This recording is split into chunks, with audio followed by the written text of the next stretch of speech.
that same kind of spirit.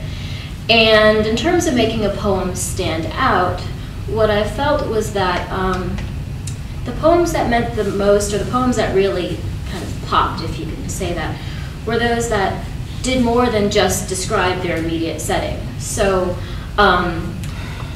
yes, we want to capture the moment. Yes, we want to bring the reader in and to feel exactly what it's like to walk through the woods on a snowy evening.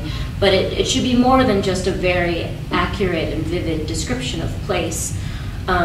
Recently I was asked to respond to the question, what is poetry, for the readwritepoem.org website. And they had a couple of different poets answer or respond to this question of what is poetry. And one of the things that I said then, and that I really believe is true, is that poetry is the opposite of small talk. It's not just the polite, say, hello, how are you, what a cold evening it is, ooh, you know, we should eat some clam chowder, but it's the actual connecting on a very deep, deep level. So it's more than just, if a poem talks about the weather, it should be talking about more than just the weather. It should be talking about something very fundamental, something very important that strikes a very deep chord.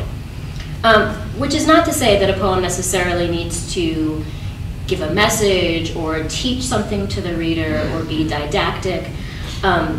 It's not that it needs to have a moral that delivers.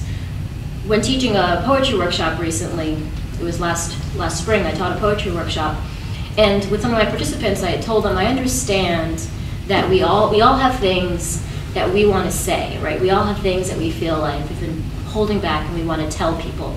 But there are also things inside of us that want to be heard, and that maybe we haven't been listening to as much because we're trying so hard to get our message across. But there's something on a deeper level, in a spiritual way, in a soulful way, that if you listen and if you bring that forth, and if you can get that in a poem, that's where you can really strike your reader, and that's where you can really connect on a deeper level, rather than having a message that you want to declare to the world, but rather something that you're discovering and exploring as you write, and then the reader also is discovering and exploring as they read, and this communal experience provides a connection between the reader and the writer.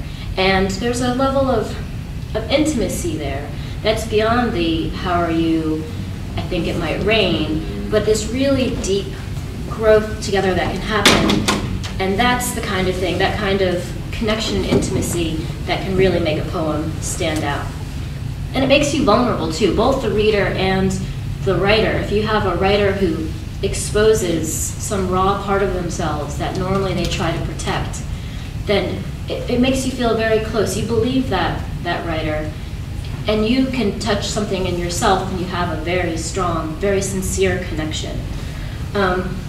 So that's the kind of thing that I would notice in this stack of poems. So I read through a lot of poems that I thought were pretty, but then there are these moments where I was struck and thought, well, wait a minute, what's going on here? Something very important is happening here.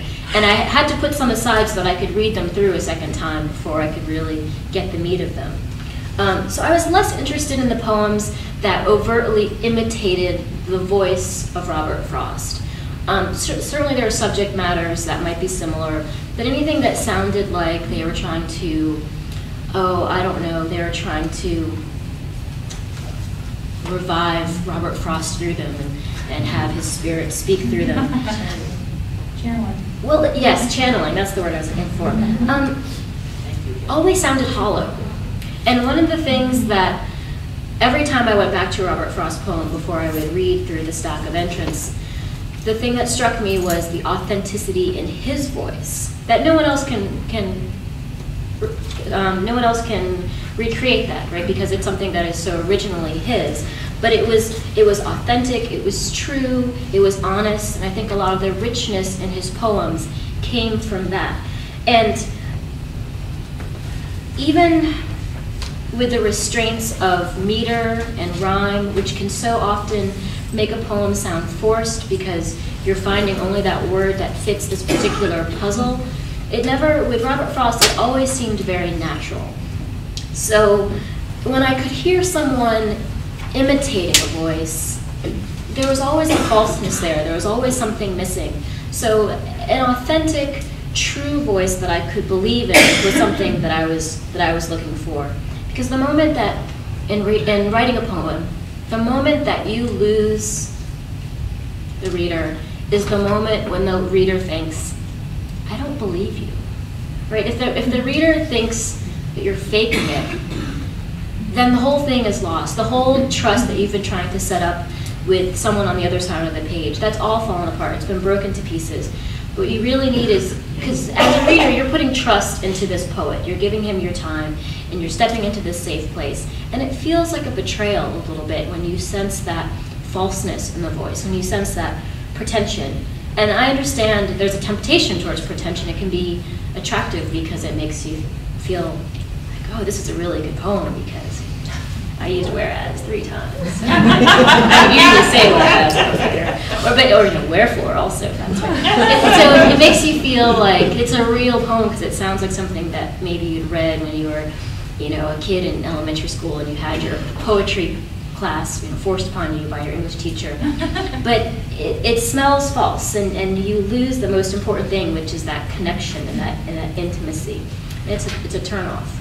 So yeah, so one of the things that I appreciated was Robert Frost's natural authenticity, and what I was looking for was a poem that I felt like, yes, I believe this poem, and this author, this poet, is being vulnerable and taking a chance with me. So the winner is not here today. Gregory LaSalle is his name. I didn't know the name until maybe last week. Do you know where Gregory's from? From southeast Michigan. Southeast Michigan. So he did not make